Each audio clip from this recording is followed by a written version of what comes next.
ತಂದೆಯವರು ಏನು ಮಾಡಿದ್ರು ಅಂದರೆ ಏನು ಮಾಡಿ ಬದುಕಿಸ್ಬೇಕು ಅಂತೇಳಿ ಅವರು ನನಗೆ ಈ ಪೂನಾದಲ್ಲಿ ನಮ್ಮ ಇನ್ನೊಬ್ಬ ನಮ್ಮ ಕಾಕ ಇದ್ದಾರೆ ಚಿಕ್ಕಪ್ಪ ಅಂತ ಅವರು ಈ ಮಹಾರ್ ರೆಜಿಮೆಂಟ್ ಅಂತ ಇರ್ತಾವ ನಮ್ಮದೇ ಒಂದು ರೆಜಿಮೆಂಟ್ ಖಡ್ಕಿಯಲ್ಲಿ ಪೂನಾ ಅಲ್ಲಿ ನಮ್ಮ ಕಾಕ ಮಿಲಿಟರಿದಾಗೆ ಇದ್ದ. ಅದಕ್ಕಾಗಿ ನಮ್ಮ ತಂದೆಯವರು ನೋಡಬೇಕು ಅಂತ ಹೇಳಿ ಅಟ್ಲೀಸ್ಟ್ ನಮ್ಮ ತಮ್ಮನ ಹತ್ರ ಹೋಗಿ ಇದು ಮಾಡೋಣ. ಆವಾಗ 47ದಾಗ ಅವರಿಗೆ ಅಲ್ಲಿ ಸ್ವಾತಂತ್ರ್ಯ ಸಿಕ್ಕ ಮೇಲೆ ಅವರು ಮಿಲಿಟರಿಯಿಂದ ರಾಜೀನಾಮೆ ಕೊಟ್ಟು ಅವರು ಗುಲ್ಬರ್ಗ ಕಡೆ ಟ್ರೈನ್ನಾಗ ಹೊರಟರು. ನಾವು ಈ ನಾಂದೇಡಿಂದ ಜೈರಾಬಾದಿಂದ ನಾವು ಟ್ರೈನ್ನಾಗ ಕೂತು ನಾವು ಪೂನಾ ಕಡೆ ಹೋದ್ವಿ. ನಾವು ಪೂನಾಕ್ಕೆ ಹೋಗಾಕ ಅವ್ರು ಅಲ್ಲಿ ಬಿಟ್ಟು ಬೇರೆ ಕಡೆ ಹೋದ್ರು. ಆ ರಿಜಿಸ್ಟರ್ ಎಲ್ಲ ತೆಗೆಸಿ ನೋಡಿದಾಗ ಎಲ್ಲಿ ಹೋಗಿದ್ದಾರೆ ಅಂತ ಡೆಸ್ಟಿನೇಷನ್ ಬರೆದಿಲ್ಲ. ಅದಕ್ಕಾಗಿ ನಮ್ಗೇನು ಹೇಳಕ್ಕಾಗೋದಿಲ್ಲ ಅಂತ. ಆಮೇಲೆ ನಮಗೆ ಸ್ವಾತಂತ್ರ್ಯ ಸಿಕ್ಕಿದ್ದು 13 ಸೆಪ್ಟೆಂಬರ್ 1948 ಸಿಕ್ತು ನಮಗೆ. ಅವರಿಗೆ ಮೊದಲೇ 47ದಾಗೆ ಸಿಕ್ಕಿತ್ತು. ಅದಕ್ಕಾಗಿ ಹೀಗೆ ನಮ್ದು ಕೊನೆ ನಮ್ಮ ತಂದೆಯವರು ಇಲ್ಲಿ ಗುಲ್ಬರ್ಗಕ್ಕೆ ಬಂದು ಅಲ್ಲಿ ನೂತನ ವಿದ್ಯಾಲಯಕ್ಕೆ ಒಂದು ಒಳ್ಳೆಯ ಸ್ಕೂಲ್ ಇದೆ, ಅದರೊಳಗೆ ಸೇರಿಸಿ ಅಲ್ಲಿ ಮಿಲ್ಲಲ್ಲಿ ಅವರಿಗೆ ಕೆಲಸ ಮಾಡ್ತಾ ಇದ್ದೆ. ಸೊ ಅದು ಆದಮೇಲೆ ನಾವಿಬ್ಬರೇ, ತಂದೆ ನಾನು, ತಾಯಿ ಇಲ್ಲ, ಯಾರು ಇಲ್ಲ, ಅಕ್ಕ ಇಲ್ಲ, ತಂಗಿ ಇಲ್ಲ, ತಮ್ಮ ಇಲ್ಲ, ಯಾರು ಇಲ್ಲ, ಇಬ್ಬರೇ ಇಲ್ಲ. ಸೊ ಹೀಗಾಗಿ ನಮ್ಮ ಜೀವನ, ಇಡೀ ಜೀವನದಲ್ಲಿ ನಾನು ಅದ್ರ ಕಡೆ ಲಕ್ಷ್ಯ ಕೊಟ್ಟಿಲ್ಲ. ಸುಖನೋ ದುಃಖನೋ ಏನೋ, ಭಾಳ ಆಟ ಆಡೋದು, ಹೋಗೋದು, ಎಜುಕೇಶನ್ ಮಾಡೋದು, ಈ ಎಲ್ಲ ಕೆಲಸ ನನಗೆ ಅಂದರೆ ಇದರಲ್ಲಿ ನನ್ನ ಲಕ್ಷ್ಯ ಹೆಚ್ಚಿಗೆ. ಕೊನೆಗೆ ಹಾಗೂ ಹೀಗೂ ಮಾಡಿ 69ರಲ್ಲಿ ಬ್ಲಾಕ್ ಪ್ರೆಸಿಡೆಂಟ್ ಆದೆ, ಸಿಟಿ ಗುಲ್ಬರ್ಗದು. ಕಾಂಗ್ರೆಸ್ ಪ್ರೆಸಿಡೆಂಟ್ ಆದೆ.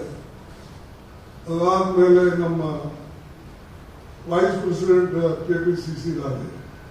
ಆಮೇಲೆ KPCC ಅಧ್ಯಕ್ಷನೂ ಆದೆ. ಆಮೇಲೆ ಬಾಕಿದ್ದೆಲ್ಲ ಅವ್ರ ಕೆಲವು ಹೇಳಿದ್ದಾರೆ, ಅದ್ರಾಗ ಅನೇಕ ಸತ್ಯಾಂಶಗಳಿವೆ. ಅಲ್ಲಿಂದ ನಾನು CLP ಲೀಡರ್ ಆಗಿ ಸರ್ಕಾರವನ್ನು ತರಕ್ಕೆ ಎಲ್ಲ ಪ್ರಯತ್ನ ಮಾಡಿದೆ. ಬಂತು ಸರ್ಕಾರ. ಬಂದ ಕೂಡಲೇ ನಮ್ಮ SM ಕೃಷ್ಣ ಅವರು ಮುಖ್ಯಮಂತ್ರಿಗಳಾದರು. ಅವ್ರು ಬಂದು ನಮ್ಗೆ ಸೇರಿದ್ದೆ ಒಂದು 4 ತಿಂಗಳು ಮುಂಚೆ ಸೇರಿದ್ದೆ. ಇದು ನಮ್ಮ ಸೇವೆ ಎಲ್ಲ ಸ್ವಾಮೀಜಿ, ನಮ್ಮ ಸೇವೆ ಎಲ್ಲ ನೀರಾಗಿ ಹೋಯ್ತು. ಇದು ಏನಪ್ಪ, 1 ವರ್ಷ ನಾವು ದುಡಿದೇವೆ, 5 ವರ್ಷ ದುಡಿದೇವೆ, 4 ತಿಂಗಳಾಗ ಒಂದು ಮನುಷ್ಯನಿಗೆ ಸಿಗ್ತಲ್ಲ ಅಂತ ಅನಿಸ್ತದೆ. ಹಂಗೆ ಅನೇಕ ಕಥೆಗಳು ಹೇಳೋದು. ಅದಕ್ಕಾಗಿ ಎಲ್ಲಾನು ಹೇಳ್ಕೊತ ಒಂದೇ ದಿವಸ ಹೋದ್ರೆ ಚೆನ್ನಾಗಿರುತ್ತೆ. ಸೊ ನಾನು ಹೇಳೋದೇನಂದ್ರೆ, ಕಷ್ಟನೂ ಪಡಬೇಕು, ನಾವು ದುಡಿಬೇಕು. ಬಟ್ ನಮ್ಮ ಯಾವುದೇ ಒಂದು ಮನಸ್ಸಿನಲ್ಲಿ ಒಂದು ದುರಾಸೆ ಇಟ್ಕೊಂಡು ನಾವು ನಡೀಬಾರ್ದು. ನೀವು ದುರಾಸೆ ಇಟ್ಟು ಅಂದ್ರೆ ನಿಮಗೆ ಏನೂ ಸಿಗಲ್ಲ. ನಿಮ್ಮ ಮನಸ್ಸಿನಾಗ ಏನಿರ್ತೋ ಅದು ಮಾಡೋಕ್ಕೂ ಆಗಲ್ಲ. ಅದಕ್ಕಾಗಿ ನಾನು ಇವೆಲ್ಲ ನಡೆದ ದಾರಿಗಳು ಬಂದು ಬ್ಲಾಕ್ ಪ್ರೆಸಿಡೆಂಟ್ AICC ಪ್ರೆಸಿಡೆಂಟ್ ಆಗಿದ್ದೀನಿ. ಇದು ಇದಕ್ಕೂ ನಾನು ಬೆನ್ನತ್ತೇನು ಹೋಗಲಿಲ್ಲ. ಅವಾಗೂ PCC ಪ್ರೆಸಿಡೆಂಟ್ ಆಗಾಗ ಏನು ಹೋಗಲಿಲ್ಲ. ಆಮೇಲೆ ನಿಮ್ಮ ಇದು ಅಪೋಸಿಷನ್ ಲೀಡರ್ ಲೋಕಸಭೆಯಲ್ಲಿ, ಅಪೋಸಿಷನ್ ಲೀಡರ್ ಈಗ ರಾಜ್ಯಸಭೆಯಲ್ಲಿ, ಇವೆಲ್ಲನೂ ಕೂಡ ನಮ್ಮ ಪ್ರಯತ್ನದ ಫಲ ಹೊರತಾಗಿ ಅದರ ಹಿಂದೆ ಹೋಗಿ ನಾವೆಂದೂ ಕೂಡ ಕೇಳಲಿಲ್ಲ.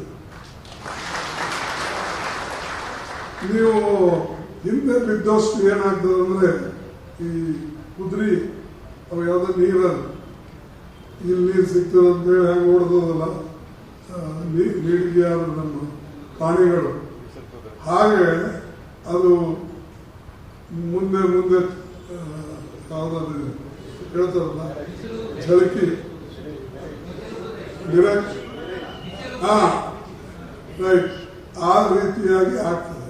ಅವ್ರು ನೀವು ಡಿಟರ್ಮೈನ್ ಮಾಡಿ ಬರಲಿ ಏನೇ ಬರಲಿ ನಾನು ಇಂಥ ಕೆಲಸ ಮಾಡೇ ತಿರ್ತೀನಿ ಅಂತಕ್ಕಂಥದ್ದು ಅದು ಪ್ರಾಮಾಣಿಕವಾಗಿ ಮಾಡ್ತೇನೆ, ಸಮಾಜಕ್ಕಾಗಿ ಮಾಡ್ತೇನೆ, ಚಿಕ್ಕಂತ ನಮಗೇನು ಒಂದು ಅವಕಾಶ ಇರ್ತದೆ ಮಾನವ ಕುಲಕ್ಕಾಗಿ ಮಾಡ್ತೇನೆ ಅಂತಕ್ಕಂಥ ಭಾವನೆ ನಿಮ್ಮಲ್ಲಿ ಮೂಡಿದರೆ ಖಂಡಿತವಾಗಿ ನೀವು ಯಶಸ್ವಿ ಆಗ್ತೀವಿ ಅಂತಕ್ಕಂಥ ಮಾತನ್ನ ಹೇಳಿ ನನ್ನ ಸಾಕಷ್ಟು ಸಮಯ ಆಗಿದೆ, ಕ್ಷಮಿಸಬೇಕು. ನಾನು ಈಗ ಹೋಗ್ಬೇಕಾಗಿತ್ತು.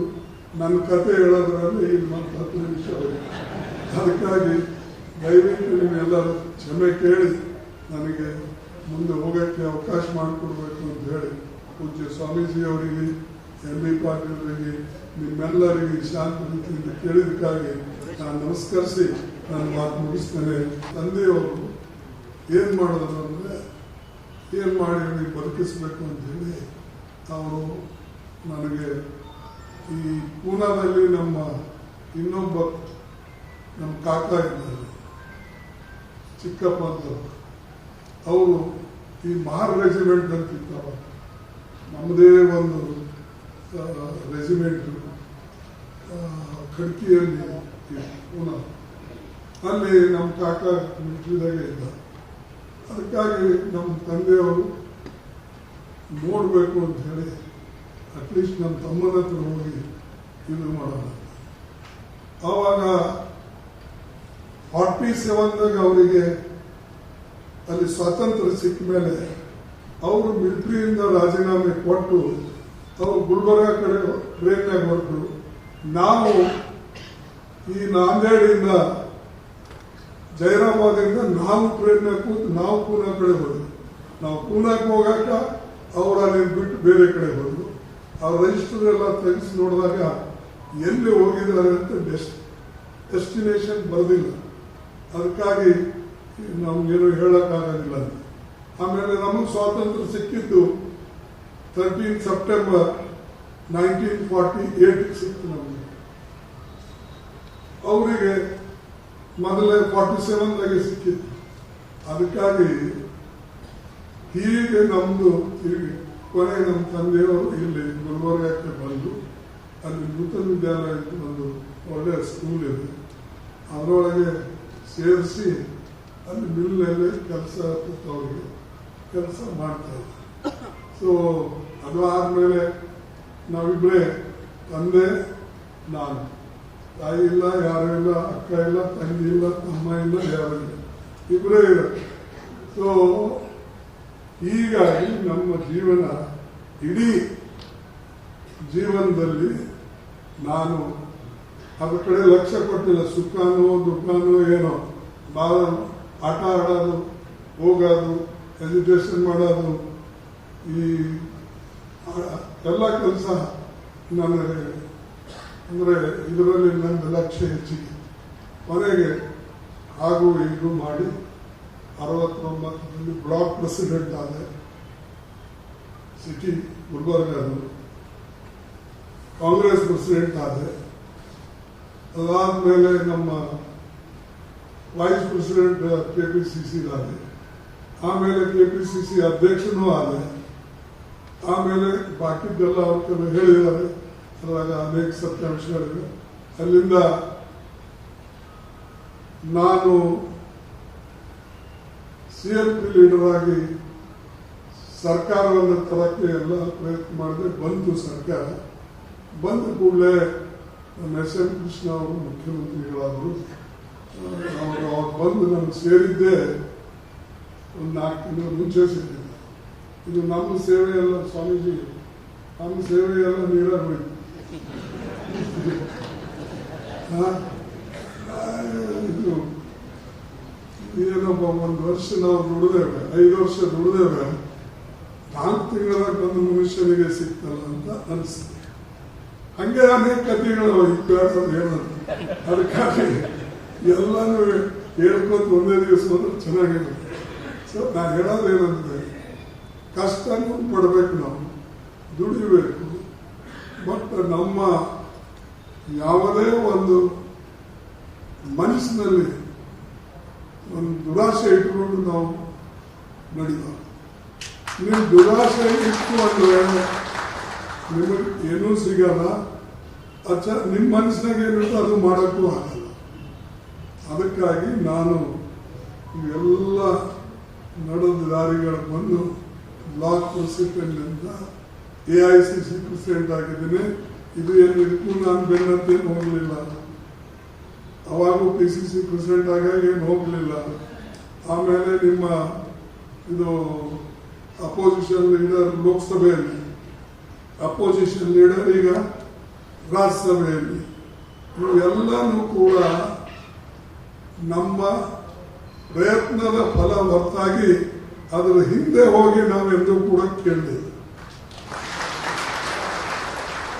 ನೀವು ಹಿಂದೆ ಬಿದ್ದಷ್ಟು ಏನಾಗ್ತದೆ ಅಂದ್ರೆ ಈ ಕುದುರೆ ಅವು ಯಾವ್ದು ನೀರಲ್ಲಿ ಇಲ್ಲಿ ನೀರು ಸಿಗ್ತದೆ ಅಂತೇಳಿ ಹೆಂಗೆ ಓಡ್ದಲ್ಲ ನೀರಿಗೆ ಯಾರು ನಮ್ಮ ಪ್ರಾಣಿಗಳು, ಹಾಗೆ ಅದು ಮುಂದೆ ಮುಂದೆ ಯಾವ್ದಾದ್ರು ಹೇಳ್ತಾರಲ್ಲ ಝಳಕಿ ರೈಟ್, ಆ ರೀತಿಯಾಗಿ ಆಗ್ತದೆ. ಅವ್ರು ನೀವು ಡಿಟರ್ಮೈನ್ ಮಾಡಿ ಬರಲಿ ಏನೇ ಬರಲಿ ನಾನು ಇಂಥ ಕೆಲಸ ಮಾಡೇ ತಿರ್ತೀನಿ ಅಂತಕ್ಕಂಥದ್ದು, ಅದು ಪ್ರಾಮಾಣಿಕವಾಗಿ ಮಾಡ್ತೇನೆ, ಸಮಾಜಕ್ಕಾಗಿ ಮಾಡ್ತೇನೆ, ಚಿಕ್ಕಂತ ನಮಗೇನು ಒಂದು ಅವಕಾಶ ಇರ್ತದೆ, ಮಾನವ ಕುಲಕ್ಕಾಗಿ ಮಾಡ್ತೇನೆ ಅಂತಕ್ಕಂಥ ಭಾವನೆ ನಿಮ್ಮಲ್ಲಿ ಮೂಡಿದರೆ ಖಂಡಿತವಾಗಿ ನೀವು ಯಶಸ್ವಿ ಆಗ್ತೀವಿ ಅಂತಕ್ಕಂಥ ಮಾತನ್ನು ಹೇಳಿ ಒಂದು ಸಾಕಷ್ಟು ಸಮಯ ಆಗಿದೆ, ಕ್ಷಮಿಸಬೇಕು. ನಾನು ಈಗ ಹೋಗ್ಬೇಕಾಗಿತ್ತು. ನನ್ನ ಕತೆ ಹೇಳೋದ್ರಲ್ಲಿ ಈಗ ಮತ್ತೆ 10 ನಿಮಿಷ ಹೋಗಿ, ಅದಕ್ಕಾಗಿ ದಯವಿಟ್ಟು ನೀವೆಲ್ಲರೂ ಕ್ಷಮೆ ಕೇಳಿ ನನಗೆ ಮುಂದೆ ಹೋಗೋಕ್ಕೆ ಅವಕಾಶ ಮಾಡಿಕೊಡ್ಬೇಕು ಅಂತ ಹೇಳಿ ಪೂಜ್ಯ ಸ್ವಾಮೀಜಿ ಅವರಿಗೆ, MB ಪಾಟೀಲರಿಗೆ, ನಿಮ್ಮೆಲ್ಲರಿಗೆ ಶಾಂತ ರೀತಿಯಿಂದ ಕೇಳಿದಕ್ಕಾಗಿ ನಾನು ನಮಸ್ಕರಿಸಿ ನಾನು ಮಾತು ಮುಗಿಸ್ತೇನೆ.